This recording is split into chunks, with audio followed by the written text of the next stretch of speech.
Hi friends, എല്ലാവർക്കും എൻ്റെ പുതിയൊരു വീഡിയോയിലേക്ക് സ്വാഗതം. നിങ്ങളുമായി ഞാൻ ഷെയർ ചെയ്യുന്നത് വെണ്ടക്ക വറുത്തരച്ച കറിയാണ്. നിങ്ങളെല്ലാവരും ഇത് ട്രൈ ചെയ്ത് നോക്കണേ. അതിനായി നമുക്ക് ആദ്യം വറുക്കാൻ ആവശ്യമായ അരമുറി തേങ്ങ ചിരവിയതും 1/4 ടീസ്പൂൺ പെരുംജീരകവും കുറച്ച് വേപ്പിലയും കുറച്ച് ചുവന്നുള്ളി അരിഞ്ഞതും മാറ്റിവെക്കാം. ഇനി നമുക്ക് ഒരു മൺചട്ടിയിൽ ചൂടാക്കി അതിലേക്ക് നമുക്ക് 2 ടേബിൾ സ്പൂൺ വെളിച്ചെണ്ണ ഒഴിച്ചു കൊടുക്കാം.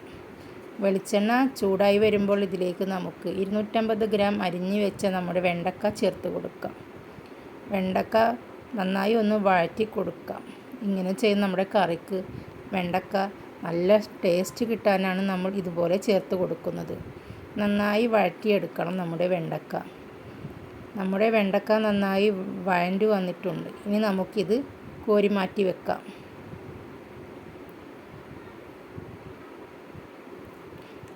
ബാക്കി വന്ന വെളിച്ചെണ്ണയിലേക്ക് നമുക്കൊരു മീഡിയം സൈസ് സവാള അരിഞ്ഞതിട്ട് കൊടുക്കാം.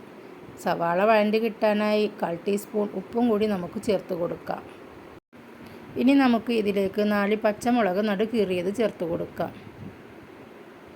ഒരു മീഡിയം സൈസ് തക്കാളി ചെറുതായി അരിഞ്ഞത് നമുക്ക് ചേർത്ത് കൊടുക്കാം. നന്നായി ഒന്ന് ഇളക്കി യോജിപ്പിക്കാം.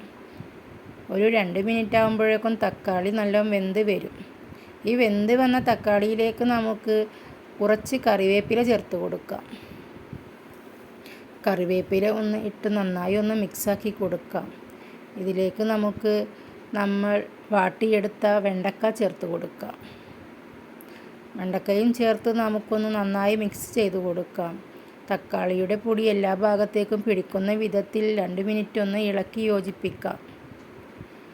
ഇങ്ങനെ യോജിപ്പിച്ച ശേഷം ഇതിലേക്ക് നമ്മൾ ചെറുനാരങ്ങ വലിപ്പത്തിലുള്ള പുളി പിഴിഞ്ഞ് അരിച്ചെടുത്തതാണ്. ഇതിലേക്ക് നമുക്ക് ചേർത്ത് കൊടുക്കാം. നന്നായി ഒന്ന് ഇളക്കി യോജിപ്പിച്ചതിന് ശേഷം നമുക്ക് അടച്ച് വെച്ച് ഒരു 15 മിനിറ്റ് കുക്ക് ചെയ്യാം. അതവിടെ കിടന്ന് വേവട്ടെ. ഇനി നമുക്ക് തേങ്ങ വറുത്തെടുക്കാം. പാൻ ചൂടാക്കി ഇതിലേക്ക് നമുക്ക് വെളിച്ചെണ്ണ ഒഴിച്ചു കൊടുക്കാം.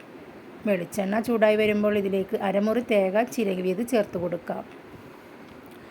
ഇതിലുള്ള പെരുംജീരകവും ചുവന്നുള്ളി അരിഞ്ഞതും വേപ്പിലയും ചേർത്ത് നമുക്ക് നന്നായി ഒന്ന് വറുത്തെടുക്കാം. ലോ ഫ്ലെയിമിലിട്ട് നമുക്കിതൊന്ന് നന്നായി വറുത്തെടുക്കാം.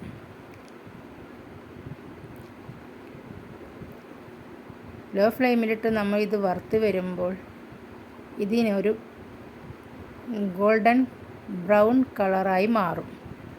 ഈ ഗോൾഡൻ ബ്രൗൺ കളറായി മാറിക്കഴിഞ്ഞാൽ നമുക്ക് ഇതിലേക്ക് 2 ടേബിൾ സ്പൂൺ മല്ലിപ്പൊടി, 1 ടീസ്പൂൺ മുളക് പൊടി, 1/4 ടീസ്പൂൺ മഞ്ഞൾപ്പൊടി ഇവ ചേർത്തൊന്ന് നന്നായി ഇളക്കി യോജിപ്പിച്ചതിന് ശേഷം വറുത്തെടുക്കാം. ഇതിൻ്റെ പച്ചമണം മാറുന്നത് വരെ നമുക്കൊന്ന് വറുത്തെടുക്കാം. ഇനി നമുക്കിത് മാറ്റി വെച്ച് ചൂടാറാൻ വെക്കാം. ചൂടാറിയ തേങ്ങ നമുക്ക് മിക്സിയുടെ ജാറിലേക്ക് ഇട്ട് കൊടുത്ത് 1/2 കപ്പ് വെള്ളവും ചേർത്ത് നമുക്ക് നല്ല ഫൈനായിട്ട് അരച്ചെടുക്കാം. ഇങ്ങനെ അരച്ചെടുത്ത തേങ്ങ നമുക്ക് നമ്മുടെ വെണ്ടക്കയിലേക്ക് ചേർത്ത് കൊടുക്കാം. മിക്സിയുടെ ജാറൊന്ന് കഴുകിയതിന് ശേഷം അതും കൂടി ഇതിലേക്ക് ഒന്ന് ഒഴിച്ചു കൊടുക്കാം. എല്ലാം കൂടി ഒഴിച്ച് ഒന്ന് മിക്സാക്കിയതിന് ശേഷം നമുക്കിതിലേക്ക് ഉപ്പ് കുറവുണ്ടോ നോക്കിയിട്ട് നമുക്ക് ഉപ്പ് കൂടി സ്വല്പം ചേർത്ത് കൊടുക്കാം. വളരെ രുചിയും സ്വാദുമേറിയ നമ്മുടെ വെണ്ടക്ക കറി തിളച്ച് മറിഞ്ഞു കൊണ്ടിരിക്കുകയാണ്. ഒരു 5 മിനിറ്റ് കഴിഞ്ഞാൽ നമ്മുടെ വെണ്ടക്ക കറി ഇവിടെ റെഡിയായി.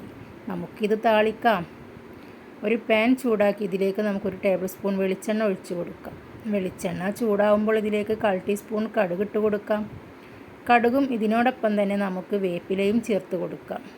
വേപ്പിലയും കടുകും പൊട്ടി വരുമ്പോൾ നമ്മൾ ഇതിലേക്ക് വെണ്ടക്കയിലേക്ക് നമുക്ക് ചേർത്ത് കൊടുക്കാം.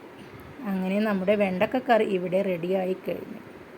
ഈ രുചിയേറിയ വെണ്ടക്കക്കറി നിങ്ങൾക്ക് തീർച്ചയായും ഇഷ്ടപ്പെടും. എൻ്റെ ചാനൽ ആദ്യമായി കാണുന്നവരാണെങ്കിൽ സബ്സ്ക്രൈബ് ചെയ്യണേ.